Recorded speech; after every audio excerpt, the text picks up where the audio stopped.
Graça e paz a todos. Mais uma vez, sejam bem-vindos ao nosso canal Conhecendo e Crescendo em Deus. Hoje daremos continuidade ao nosso estudo bíblico intitulado Oração, mais que um hábito, uma necessidade. Na primeira parte do mesmo, nós falamos sobre aspectos e características da oração, sua definição, importância, elementos que devemos inserir no momento em que nós estamos orando.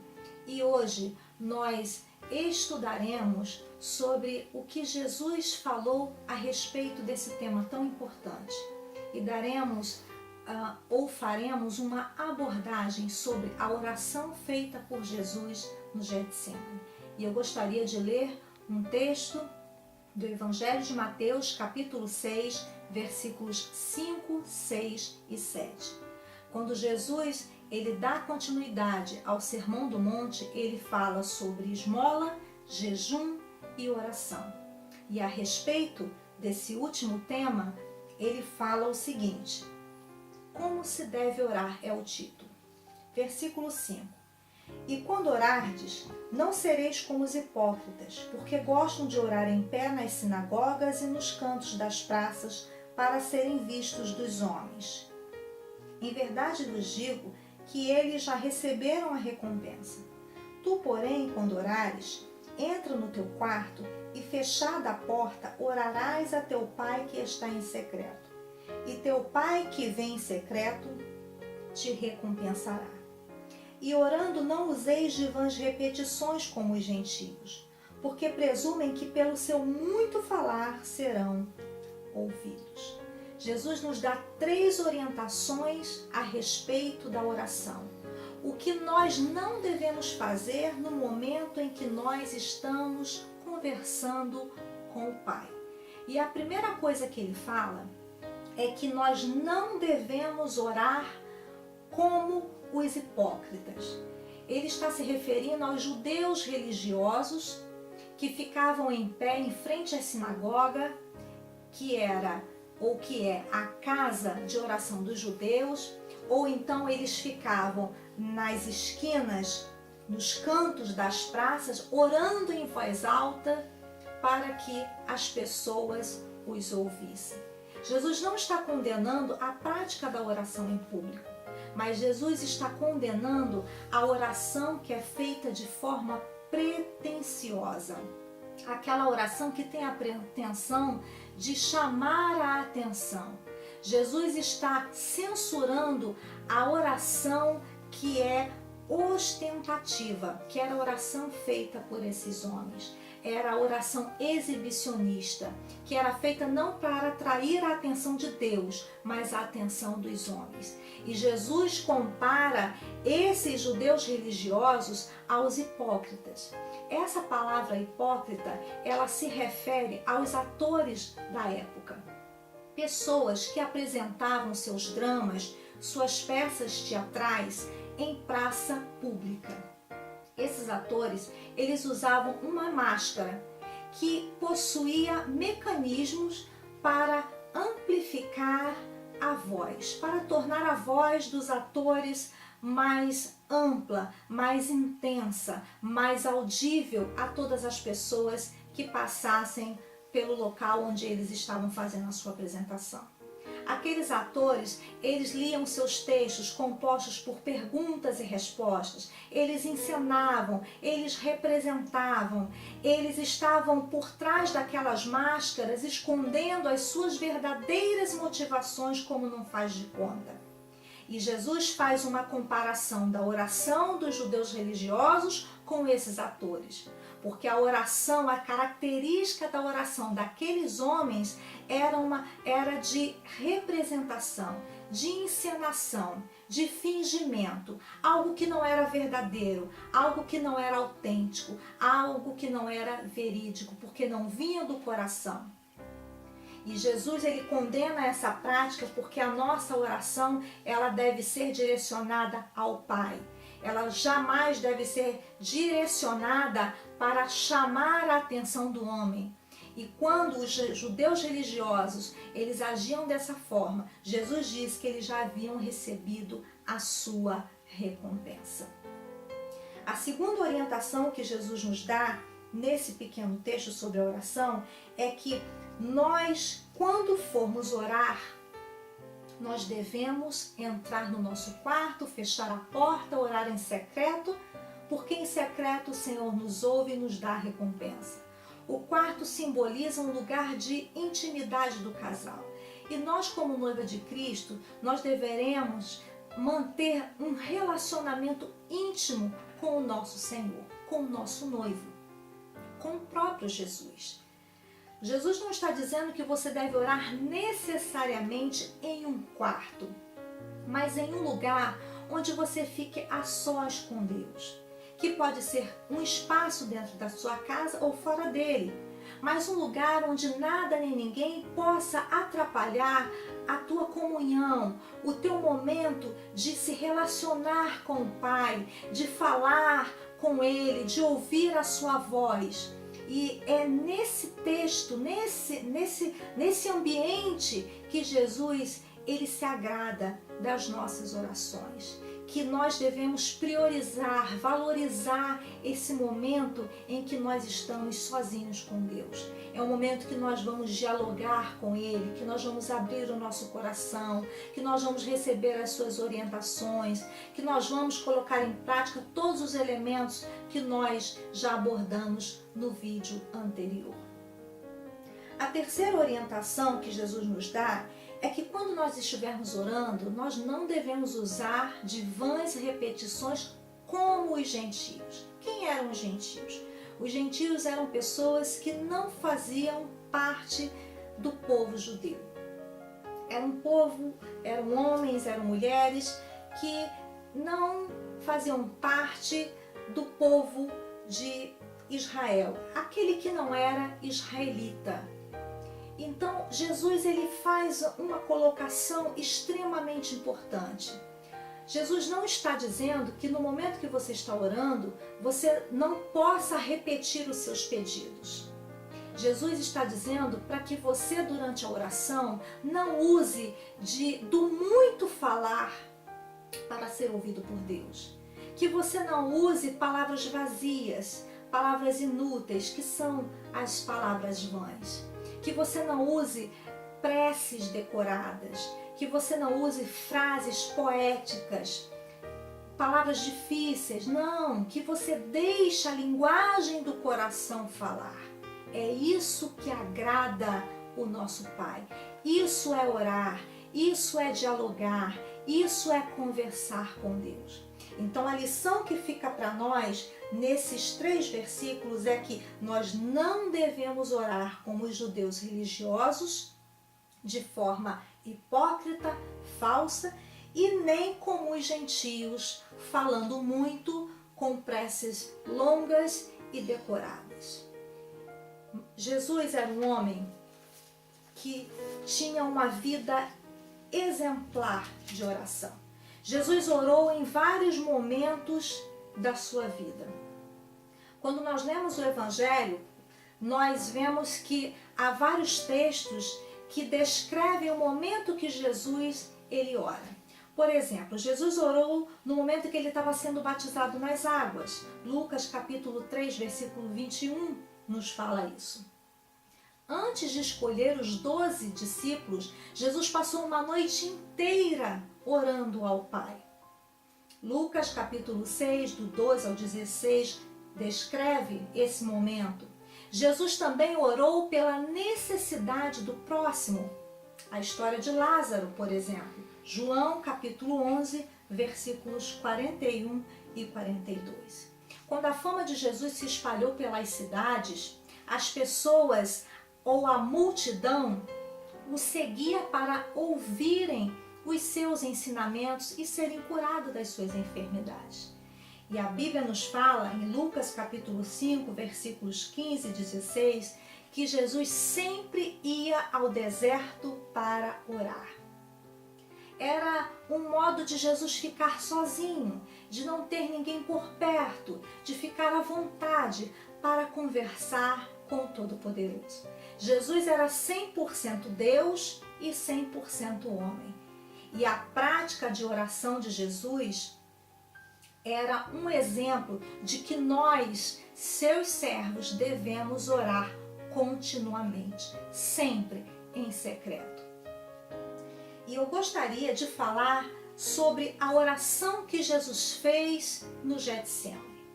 Nós vamos ler Mateus 26, do 36 ao 46. Nós vamos analisar a oração que Jesus fez no Monte das Oliveiras. Que monte era esse?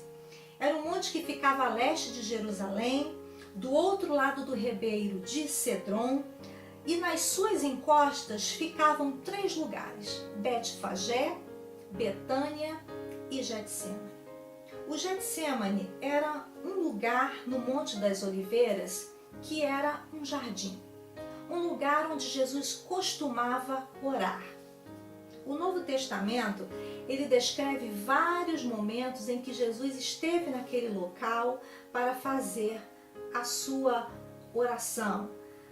O Novo Testamento também descreve momentos que Jesus esteve no Monte das Oliveiras.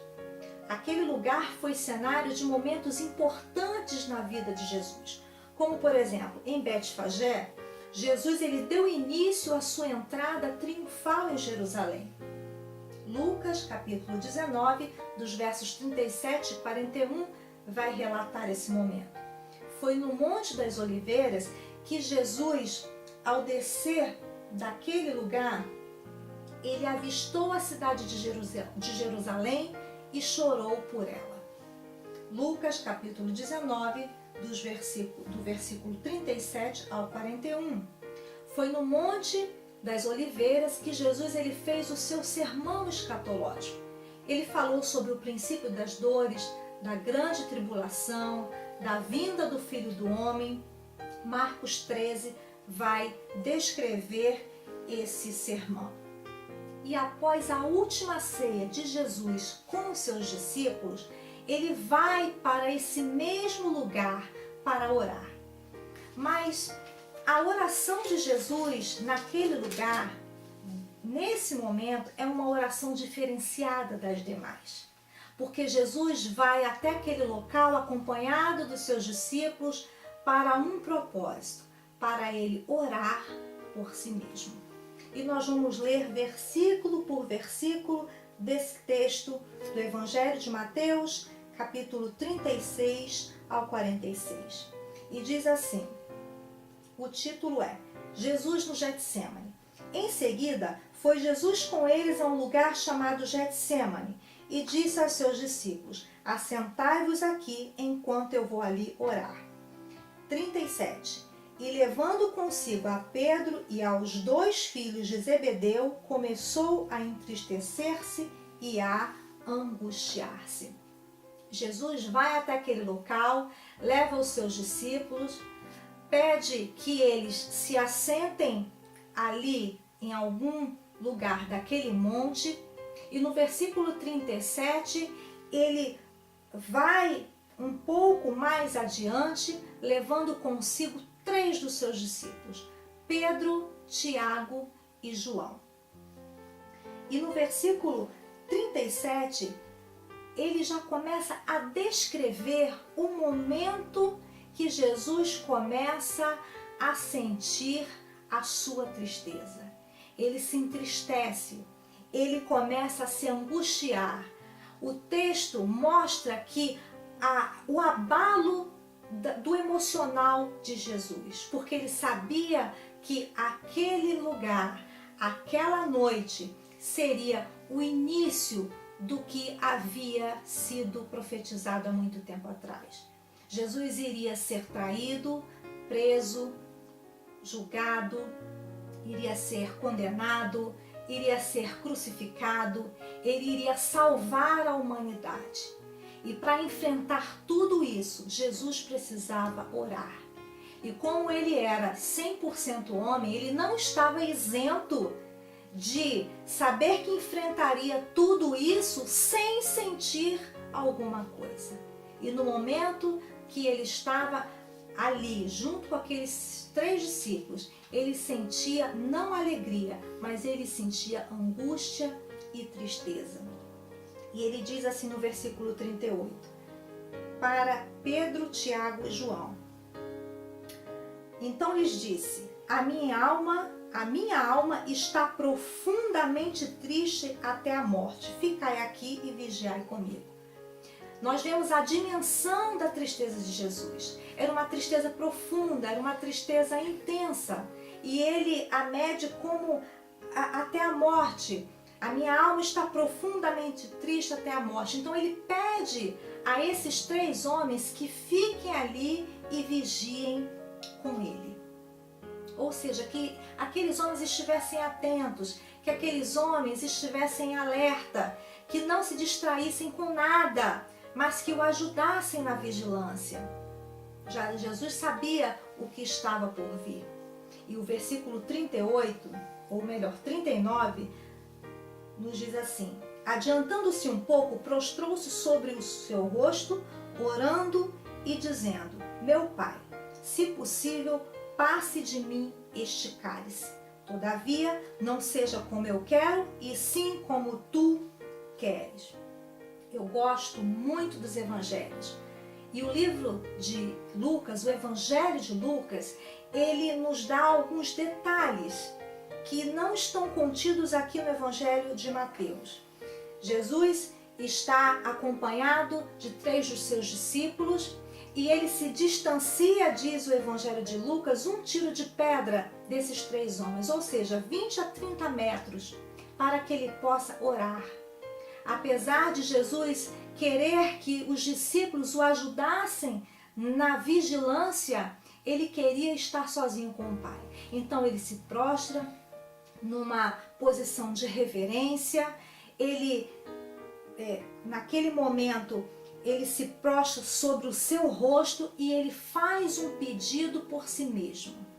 Ele diz, Pai, reconhecendo a soberania, o poderio de Deus, se possível, passa de mim esse cálice. A palavra cálice é uma palavra figurada. Ela, em vários textos bíblicos, ela se refere à ira de Deus.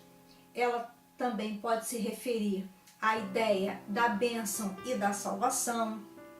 Ela pode também se referir ao juízo e à condenação.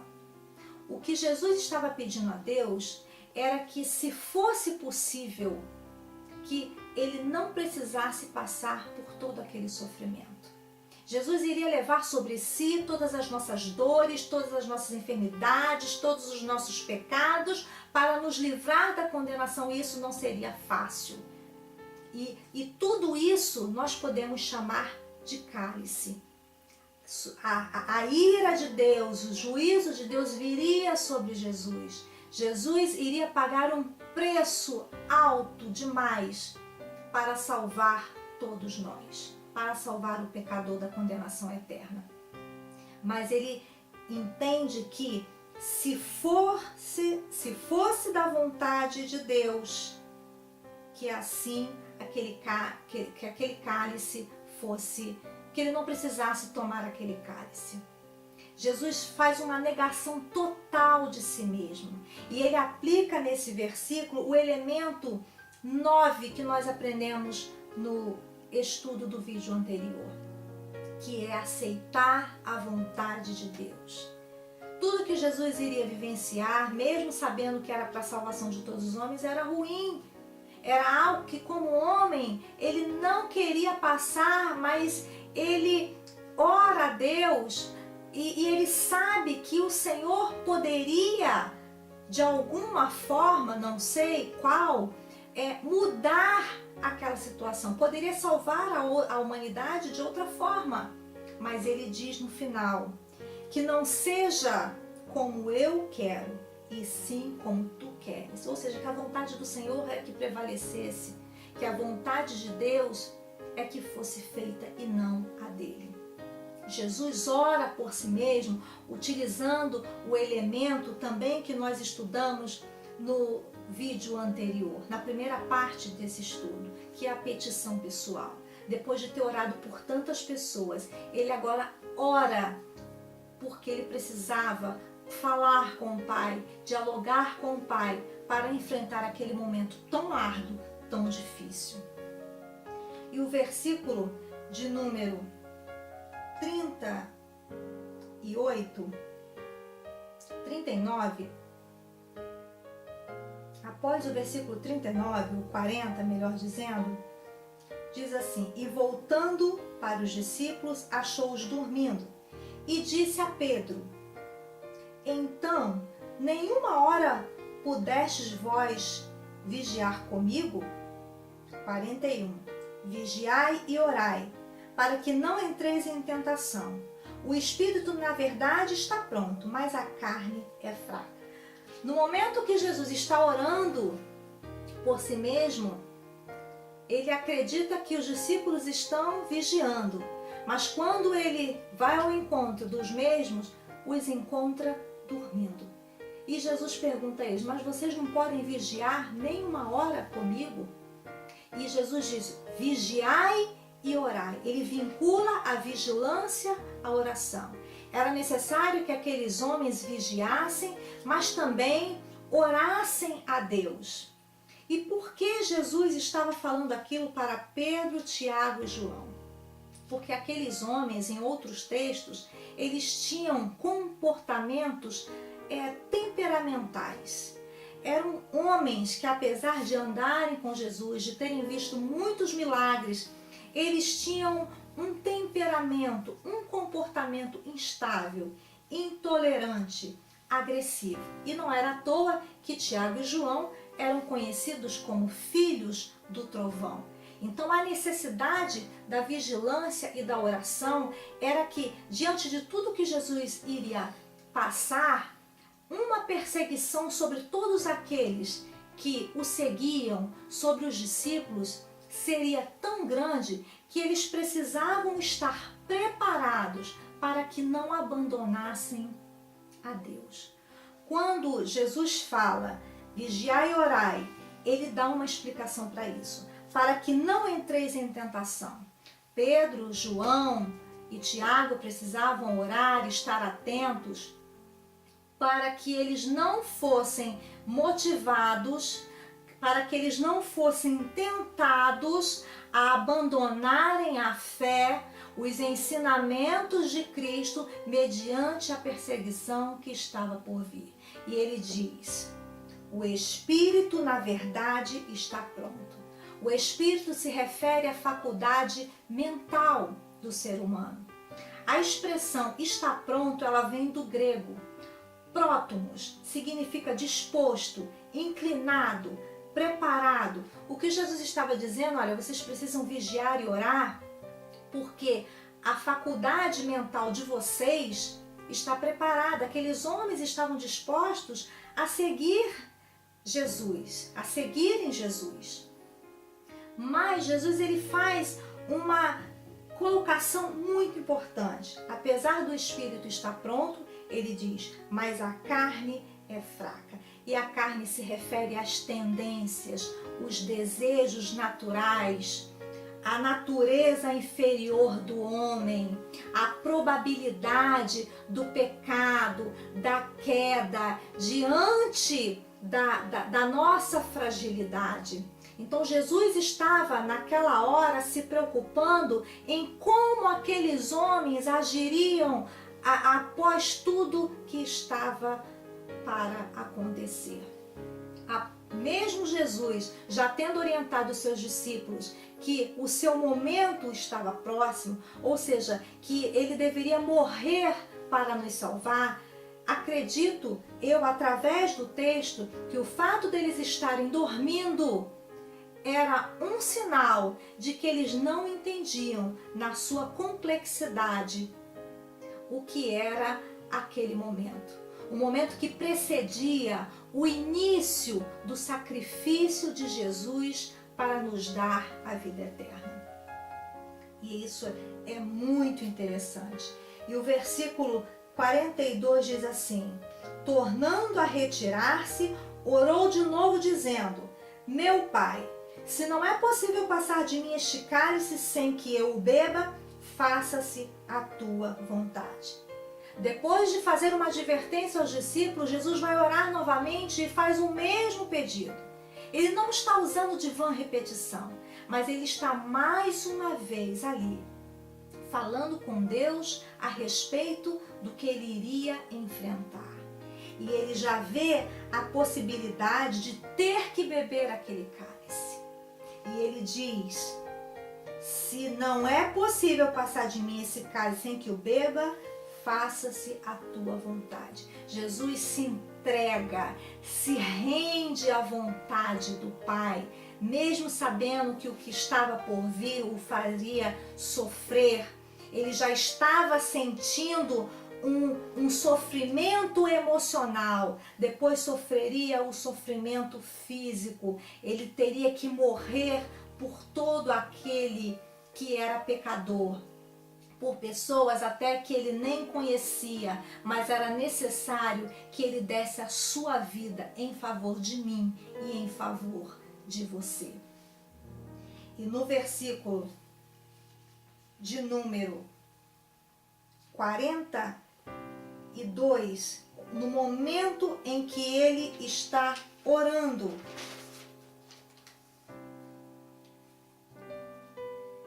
Jesus ele está admitindo que a vontade de Deus sempre deve prevalecer. E ele diz assim, versículo agora 43. E voltando achou-os outra vez dormindo, porque os seus olhos estavam pesados.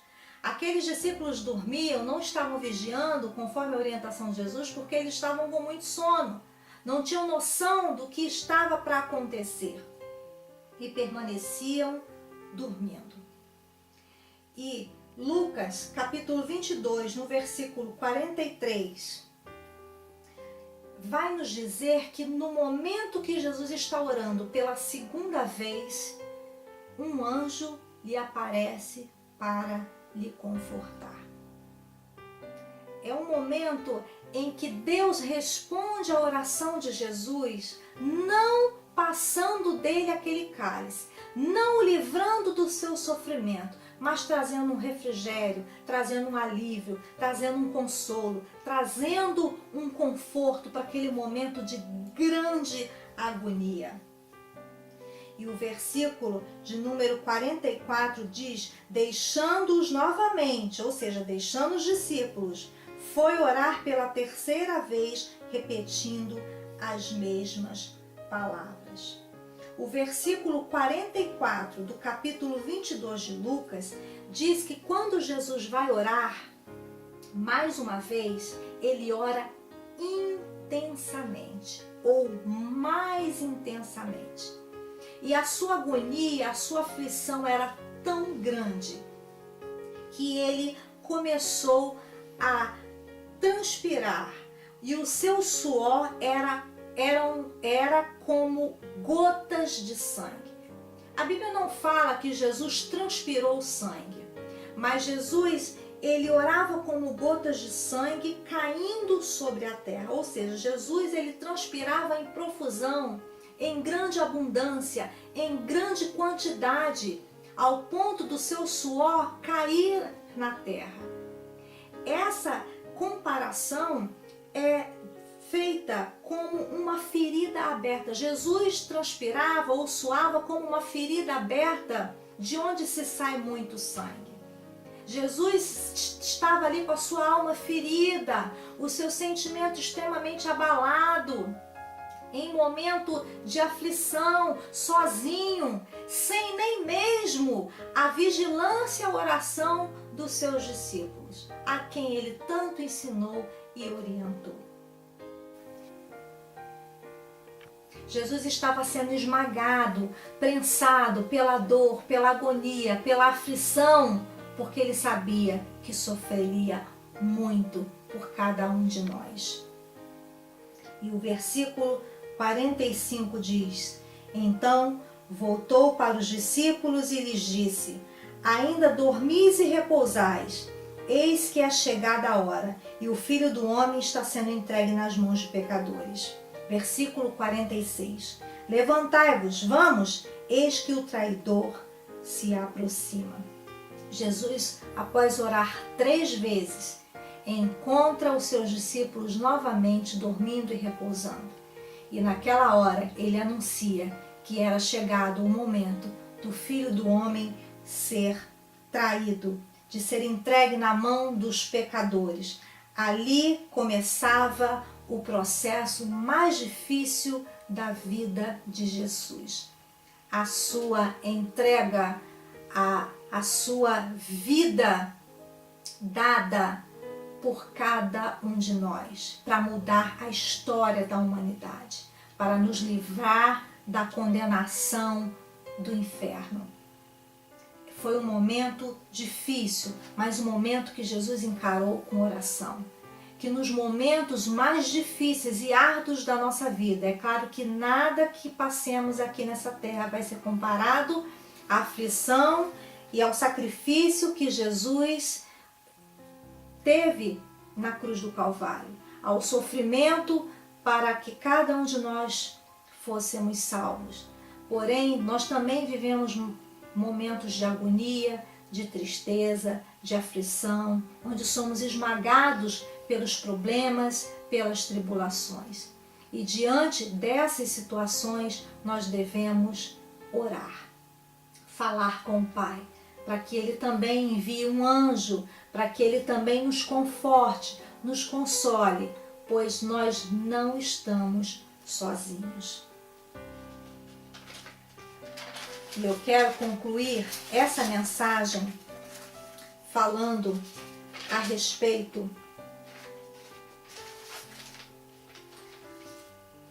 de alguns versículos. E o primeiro deles se encontra em 1 aos Tessalonicenses, capítulo 5, 17, um versículo que a maioria de nós sabemos de cor. Orai sem cessar. Ou seja, nós devemos orar em todo o tempo, diariamente, continuamente. Não devemos parar de orar em momento algum, de termos uma comunhão com o Pai, de termos um momento a sós com Deus.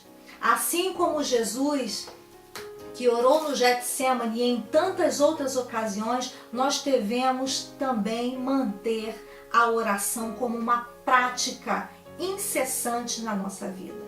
Que não seja um ato de obrigação, mas que seja um ato verdadeiro, autêntico, orando sempre usando os elementos que nós abordamos aqui, de exaltação, de agradecimento e etc.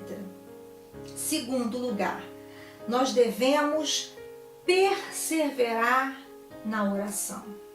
A palavra perseverar significa permanecer na oração. Às vezes, nós, quando estamos em algum momento difícil da nossa vida, nós não conseguimos orar ou temos dificuldades para orar. E é necessário mantermos a oração, seja no momento de paz, de alegria ou no momento de tristeza e tribulação. E Paulo, ele escreve à igreja de Tessalônica e fala sobre a importância da oração em qualquer momento da nossa vida. Nos diz assim a palavra do Senhor. 1 aos Tessalonicenses 12, ou melhor, Romanos 12, 12. Paulo, quando escreve aos Romanos, ele fala sobre algumas virtudes, e entre elas está a oração. Romanos 12, 12. Regozijai-vos na esperança, sede pacientes na tribulação, na oração perseverantes. Aleluia! Nós devemos ter alegria na esperança, nós devemos ter paciência no momento difícil da tribulação e devemos permanecer em oração. Que você nunca deixe de orar, que eu e você tenhamos uma vida de oração constante, não porque isso é uma obrigação, mas uma necessidade na vida de todo cristão. Zygmunt Bauman foi um filósofo, sociólogo polonês, autor de um livro chamado Vida Líquida. E ele faz uma colocação muito pertinente a respeito do consumo, da velocidade e do lixo da vida. Ele diz assim: a vida líquida é uma forma de vida que tende a ser levada à frente numa sociedade líquido moderna. O que Bauman está querendo dizer neste livro? Que nós estamos vivendo numa sociedade tão acelerada, as pessoas estão tão focadas nas suas conquistas, nos seus objetivos, que elas têm o seu tempo encurtado, ao ponto daquilo que realmente tem valor na nossa vida ficar comprometido. E nós acabamos tendo uma vida de consumismo, uma vida de velocidade muito acelerada, conquistando muitas das vezes algo que não tem tanto valor como nós achamos que tem, e nós precisamos sempre fazer uma autocensura, uma autoexame a respeito das prioridades da vida. E algumas vezes nós estamos tendo uma vida tão líquida com Deus, uma vida tão rápida com Deus, que isso acaba refletindo na nossa vida de oração. Entre a correria do trabalho, dos muitos afazeres, nós acabamos sempre fazendo aquela oração rapidinha antes de dormir, ou aquela rápida oração quando se faz ao amanhecer do dia, ou aquela oração quando nós estamos na rua. Tudo isso é válido, tudo isso é aceitável, mas não pode ser algo constante. Nós precisamos priorizar nosso momento a sós com Deus. Nós precisamos entender que ter um tempo para Deus é primordial, é essencial na vida do cristão, para suportarmos as tribulações, para nós sentirmos a sua presença.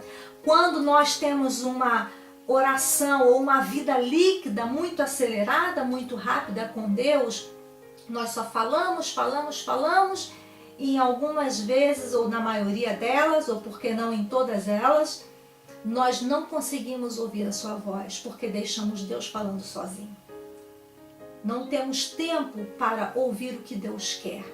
E aí nós nos perguntamos depois, por que Deus não me responde? Porque nós não damos a Ele o tempo suficiente para isso. Então a mensagem do Espírito Santo para nós, através desse livro, A Vida Líquida, que nem é um livro cristão, mas é um livro que nos fala sobre a questão da necessidade da desaceleração, nós entendemos que orar é algo necessário na nossa vida. E o Espírito Santo trouxe ao meu coração a seguinte expressão: não permita que a constante e excessiva preocupação impeça ou limite seus momentos de oração. Não permita que as muitas ocupações também, os muitos compromissos te impeçam de ter uma vida com Deus. Eu não sei quanto tempo você passa orando. A Bíblia não define quanto tempo nós devemos orar ao Senhor. Isso é algo muito pessoal, individual, mas a necessidade da oração, ela é real. E priorizarmos esse momento com Deus alegra o coração do nosso Senhor. E eu queria encerrar este estudo bíblico orando com você. Pai, nós te agradecemos, porque a cada vez que nós lemos a Tua Palavra, o Senhor nos ensina um pouco mais a respeito de tantas coisas importantes para a nossa vida. Senhor, muito obrigada acima de tudo pela sua presença. Eu te agradeço e te engrandeço por tudo que o Senhor é, soberano, poderoso, sublime, magnífico. Pai, como é bom estar diante do Senhor, contemplar a tua beleza. É maravilhoso, Pai, ouvir a sua voz, entender qual é a sua vontade para a nossa vida. Obrigada, Pai, porque o Senhor ouviu o clamor do seu povo. Obrigada, Pai, porque o Senhor já está trazendo um novo tempo para a nossa nação. Obrigada porque o Senhor já está despertando a sua igreja para orar mais, para estar mais próximo de Ti, para estar mais em comunhão contigo, meu Deus. E que a importância da oração sempre seja lembrada no coração de todo aquele que te serve. Nos ajude, meu Deus, a orarmos em todo tempo, ainda que tenhamos uma vida muito corrida, mas que o tempo contigo ele seja priorizado. Ah, Espírito Santo de Deus, muito obrigada por mais esse estudo bíblico. Abençoe cada pessoa que estiver orando junto comigo. Abençoe, meu Deus, cada família, cada lar representado. Abençoe, meu Deus, esta nação. Abençoe a sua igreja. É o que eu te peço, Pai, em nome daquele que reina e vive para todo sempre, em nome de Jesus. Amém. E glória a Deus. Que o Senhor Jesus continue abençoando a minha vida, a sua vida, a nossa vida.